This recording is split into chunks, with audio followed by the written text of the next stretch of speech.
Dhanik Bharat educational institutions inter IIT JEE NEET admission open. మరికొన్ని గంటల్లో పశ్చిమ బెంగాల్లో తొలి దశ, తమిళనాడులో ఎన్నికలు జరగనున్నాయి. ఓటింగ్కు సర్వం సిద్ధం చేసింది కేంద్ర ఎన్నికల సంఘం.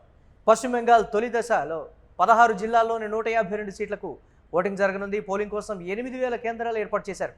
ఉదయం 7 గంటల నుంచి సాయంత్రం 6 గంటల వరకు పోలింగ్ జరగనుంది. తొలి దశ ఎన్నికల్లో 3,60,77,171 మంది ఓటర్లు ఓటు హక్కు వినియోగించుకున్నారు. ఎన్నికల బరిలో 1,478 మంది అభ్యర్థులున్నారు. 2.5 లక్షల మంది కేంద్ర బలగాలతో భద్రతను కట్టుదిట్టం చేశారు. ఇటు తమిళనాడులో 234 సీట్లకు పోలింగ్ జరగనుంది. ఓటింగ్లో పాల్గొననున్నారు 5,73,00,000 మంది ఓటర్లు. ఓటింగ్ కోసం 75,064 పోలింగ్ కేంద్రాలు ఏర్పాటు చేశారు. 85,875 మంది పోలీసులతో భద్రతను కట్టుదిట్టంగా ఏర్పాటు చేశారు. దీనిపై మరిన్ని అప్డేట్స్ మా కరెస్పాండెంట్ కిరణ్ అందిస్తారు. కిరణ్, తమిళనాడు అలాగే పశ్చిమ బెంగాల్ సంబంధించి కట్టుదిట్టమైనటువంటి ఏర్పాట్లు కూడా చేయడం జరిగింది. రసవత్తరమైనటువంటి రాజకీయాలకు వేదికగా ఉన్న ఈ రెండు రాష్ట్రాలు ఏ విధంగా ఉండబోతున్నాయి? అప్డేట్స్ ఏంటి? మురళి, మరి కొన్ని గంటల్లో తొలి దశ పశ్చిమ బెంగాల్ ఎన్నికలు.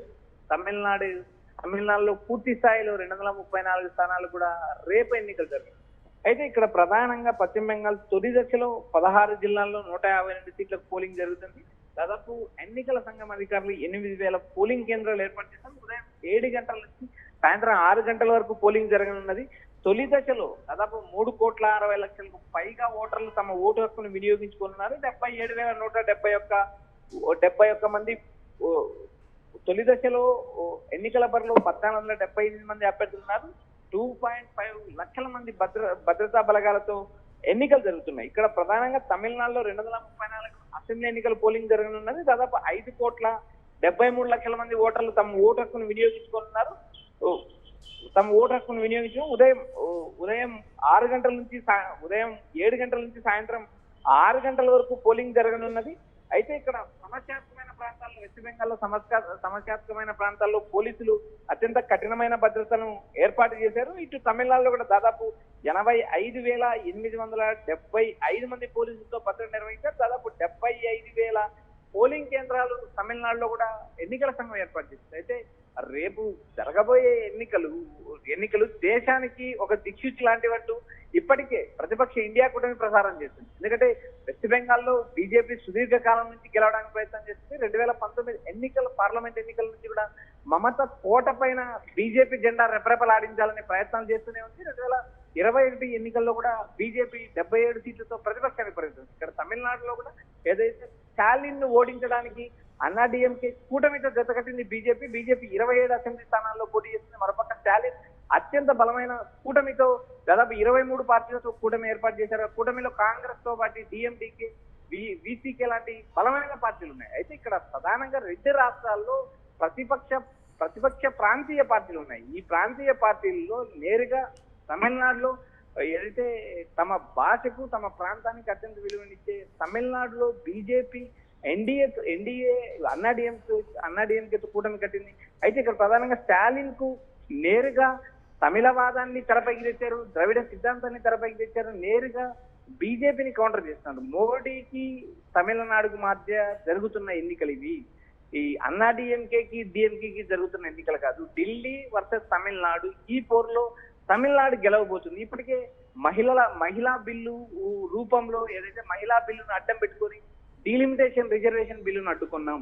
డీలిమిటేషన్ ద్వారా దక్షిణాది ప్రాంతీయ హక్కులను దెబ్బతీయడానికి మోడీ ప్రయత్నం చేశారు.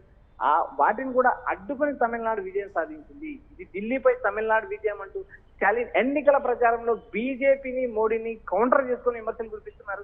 మరోపక్క మమతా బెనర్జీ పైన ఇప్పటికీ సుప్రీంకోర్టు ఆగ్రహం వ్యక్తం చేయడం, మరోపక్క మమతా వర్సెస్ మోడీ, అమిత్ షా మధ్య యుద్ధ వాతావరణం నెలకొంది. ఈ ఎన్నికల్లో బీజేపీ గెలవకపోతే రాబోయే రోజుల్లో కాంగ్రెస్, కమ్యూనిస్టులు బలంగా తయారయ్యే పరిస్థితి ఉంది. ఈ ఎన్నికల్లో కాంగ్రెస్, కమ్యూనిస్టులు కొంత శాతం ఓటింగ్ పెంచుకుంటే వచ్చే ఎన్నికల నాటికి బీజేపీ గ్రాఫ్ మరింత తగ్గే అవకాశాలు ఉన్నాయి. ఇప్పటికే అధికార ప్రతిపక్షాల మధ్య మాటల యుద్ధం జరుగుతుంది.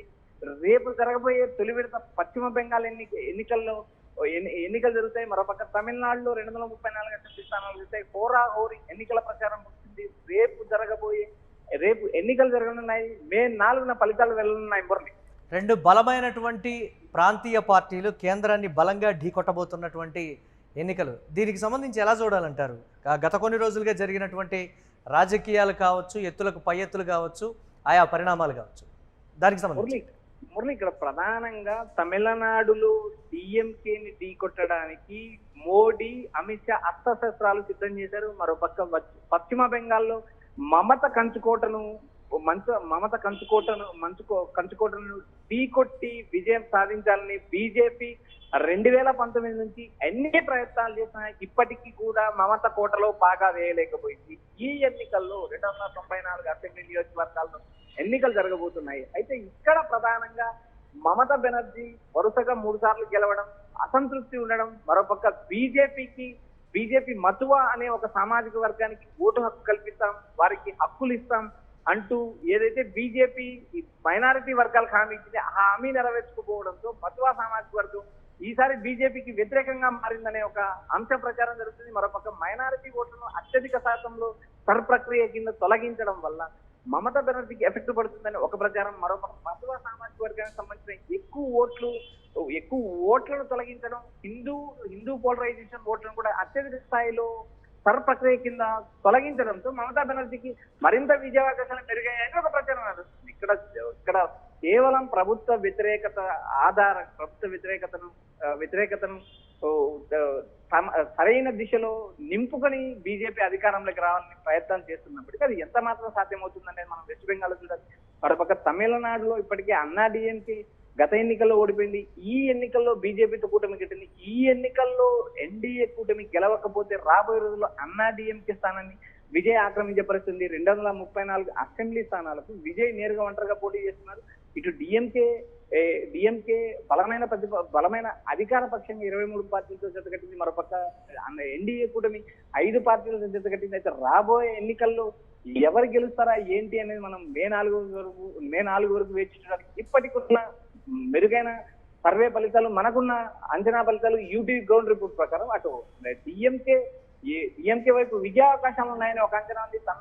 వెస్ట్ బెంగాల్లో మమత మరోసారి తన కోటపై మళ్ళీ తానే పాగా వేస్తుందని ఒక అంచనా ఉంది. అయితే చూడాలి అంచనాలు నిజమవుతాయా లేదనేది మే 4 వరకు వేచి చూడాలి. మరి right, thanks for updates Kiran. రసవత్తరమైనటువంటి రాజకీయాలు తమిళనాడు, పశ్చిమ బెంగాల్లో ముగిశాయని చెప్పాలి. రేపు జరగబోయేటువంటి ఓటింగ్ ప్రజలు పాల్గొని ఎవరికి మెజారిటీ ఇస్తారనేది, రెండు బలమైనటువంటి ప్రాంతీయ పార్టీలు కేంద్రాన్ని నేరుగా ఢీకొడుతున్నటువంటి పరిస్థితి. ఈ రెండు రాష్ట్రాల్లో గత కొన్ని రోజులుగా జరిగినటువంటి రసవత్తరమైనటువంటి రాజకీయాన్ని అయితే చూసాం. ఓటరు ప్రతిదీ కూడా గమనిస్తూ ఉన్నాడు. ఓటరే నాడి పట్టుకోవడం అనేది చాలా కష్టమైనటువంటి పరిస్థితి. సర్వేలు మాత్రం ప్రాంతీయ పార్టీలకే పట్టం కట్టినప్పటికీ ఓటరు ఆ సమయానికి ఎటువైపు మొగ్గు చూపుతాడనేది కీలకంగా మారినటువంటి పరిస్థితి ఉంది. చూడాలి ఏ విధంగా ఉండబోతోందనేది.